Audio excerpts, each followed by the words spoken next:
Good morning, everyone. This is Terry from Terry's Philippine Journey. Got the dog out here tied to me, Whitey, so don't know how this is going to go. Just wanted to talk a little bit about the uses of wood and making charcoal and different things here in the Philippines regarding to that. So you go down this trail here where we live, and you look at a lot of the hills here. We have probably about 30-40% trees, and the rest 60-70% just brush and cornfields, and the trees have been cut down due to making charcoal and the need for wood here in the Philippines. Everywhere you go, you need wood. So along the trail here, they've when I first got here a couple months ago, this was all tree lined and shady and really nice, and they've come and cut the wood down to make charcoal. So I wanted to talk about a little bit about everything, the making of the charcoal, and they use charcoal here in the Philippines for cooking is the primary thing, and they make money. It's they sell it between $5 and $8 a sack roughly, so usually it's $6-7 a sack, and the size of the sack may vary a little bit, and therefore the price as well. So very common thing. So you can see they've cut the trees and bushes down here, and so this is what they do to make charcoal, so which takes years and years for this to grow back up, if ever. A lot of times they just turn it into cornfields. So this has all been cut down within a month period, and different families have come back and made charcoal pits. They're using the same pit. This is the third making. So that's what ends up happening in the Philippines. So they're taking these big trees down, which are just beautiful. So it's a very interesting process there. It's hard to walk with the dog here. So they get all this wood, bring it to this little clearing and stack it up real tight, and then they have it 2 or 3 feet high and 6, 8, 10 feet across. Just various, depends on how much wood they have. So you can just see this was all woods in here. Just you would walk down the trail, it was all shaded, really nice. And then they throw they smother it, because they don't really want to burn the wood, they just want to cook it. Then they smother it with grass and dirt and smoke it for 2 or 3 days. Then they uncover it, and here we have a little creek, and they throw water on it and stuff. So, but it's real interesting process. And then of course some of the big trees, they use it for lumber, which is great, and all this is necessary. So I think my question or concern is because years and years ago, the Philippines was this tropical woodland jungle area. As you come around the corner here, this kind of reminds me of way it might be. Hopefully the dog don't pull me in the creek here. So we're going to try to go along here.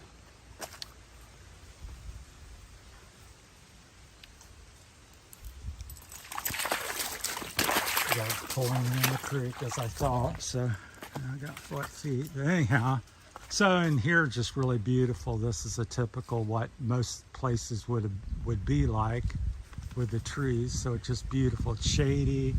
Feels like it's about 5-10 degrees cooler. So it's really nice. So I think my solution or answer or question I would propose to people is, since I've been here, I've seen lots of trees and things cut down, which I don't have a problem with. It's a necessary thing to do, but to me, I haven't seen anything being planted. So that's kind of the solution, or help mitigate the thing. So here's a area where this was a woodland, native, just like we come through big trees and everything. They had a rice field here, and then they started planting corn because it's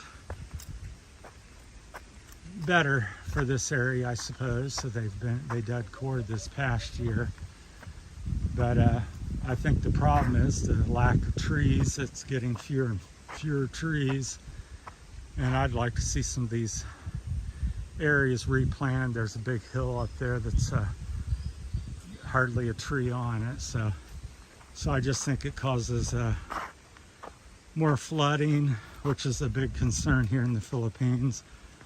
And of course the heat. This time of year it's very hot. They have a heat alert today, so I just question whether I'd just like to see possibly more planting of trees in certain areas, and reforestation, try to get that said. So, but anyhow, it's interesting how the things are done here, and the use of stuff. They're very hardworking people, and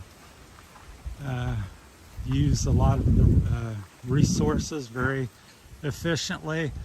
But I just question why, when we cut these trees down, you're not going to see a tree like that for another 100 years of this size. So, and a lot of them's being cut down.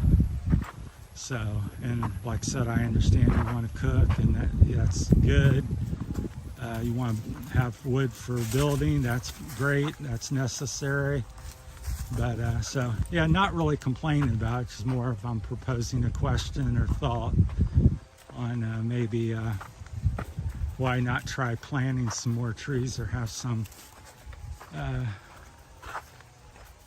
that's just the suggestions, because I've seen these same things go on around the world, and especially in America where I come from, because America one day a couple hundred years ago or 150 years ago was vast forests and woodlands all across America pretty much, and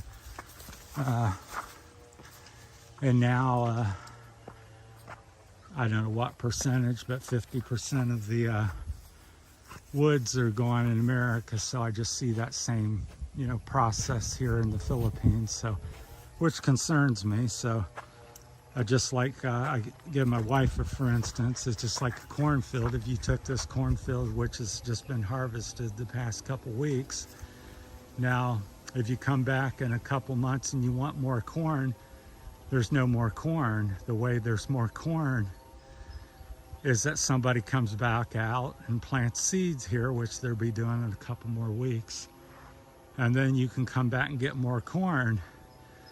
And it's the same thought with the trees. People will have come out and cut the trees all down, but nobody's come out and planted any. So I'm sure there's somebody somewhere in the Philippines doing something, but I'm just, I've been here only 2 months, and I'm just from this location here. And I just, as I've walked around here, which I hike quite a bit, about a 10-mile square area,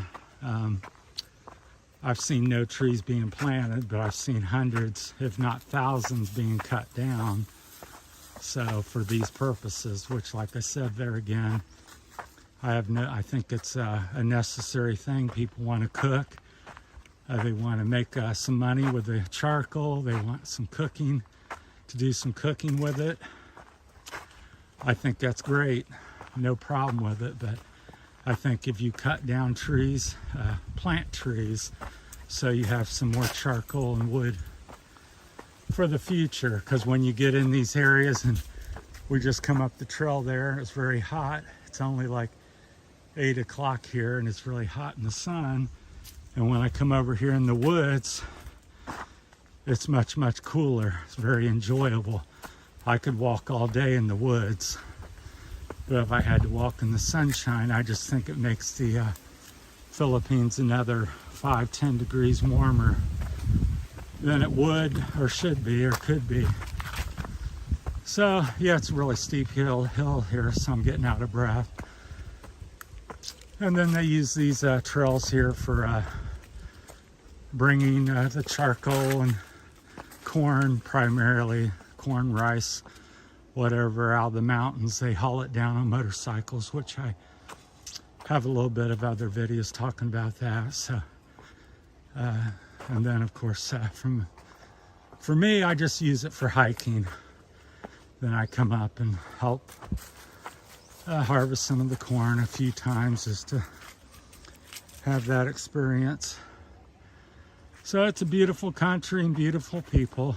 I just wanted to touch on that topic, a few of my thoughts. So take it for whatever you want. Like I said, just my coming from America and being here 2 months. That's just my thoughts and viewpoint at this time. So, but I just think when you get in the woods here and the trees and the breeze, it just is beautiful. So, and I'd like to see more of that. So there's some mountains locally that are not touched very much. Most of them, though, are, I would say they're down to about 30 to 40% trees left.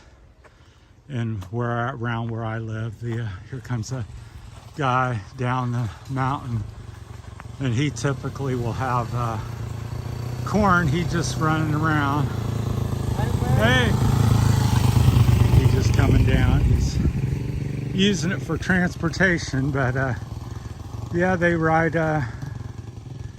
their older bikes down here. It's what we in America, that's something we'd have a bike from the 60s, 70s, or 80s is what they tend to ride here. Maybe 2 to 4 inches of travel. They ride all kinds, but a lot of them like the Hondas, rightfully so, because it's very long lasting, obviously, because a lot of these bikes are 15, 20, 30 years old and older. So, but that's the way they do it here in the Philippines. And so here we're coming up to another area that is real hot and shady, and of course no trees, and grass is taken over. They use this grass for many things, for making the charcoal. They smother the fire to make it cook instead of burn. They throw some grass and dirt on top to cut the airflow. Then they also use this grass for making roofs. So it's like a thatch roof or something. And there are probably other things I'm unaware of. Philippine people are very good at using the resources. So I'll have to say that. They use just everything is very wisely and smartly used. Not much waste. So that's a very positive thing. I would just like to see the, trees. The grass grows back pretty quickly, but it's very hot here. You can see all the hills over there, no trees on them. Just a few here and there. So most of them, 60, 70% of them have been cut down here in this part of the Philippines. So, all right, that's it. Hope everybody's enjoyed and benefits from, get something out of my topic today. We're looking back at the ocean, climbing the mountain behind our province house. That's it from Terry, Whitey, and catch my breath here. It's quite a climb. We've probably come up 1,000 feet out of the valley talking to you here. All right, that's it from Terry's Philippine Journey. Thanks for watching, everybody. Have a blessed day.